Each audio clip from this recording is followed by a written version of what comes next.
Today we are going to be making a bullet bourbon old fashioned. Classic American cocktail, one of my personal favorites. I'm going to start with an orange slice. Some like to use a peel.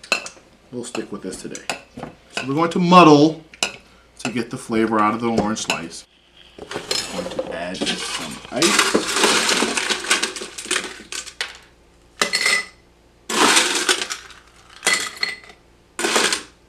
Then we're going to add 2 ounces of our bullet bourbon.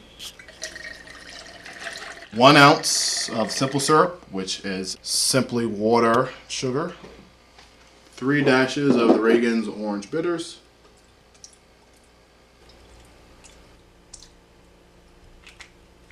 And we're going to shake. Shake.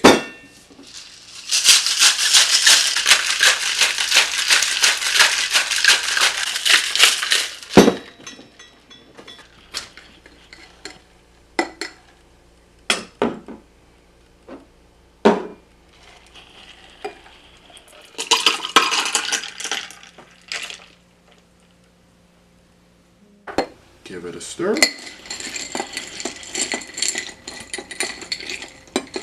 And for a little extra, we're going to garnish with our whiskey tipped cherries, in case you didn't have enough whiskey already. And we have our bourbon old fashioned.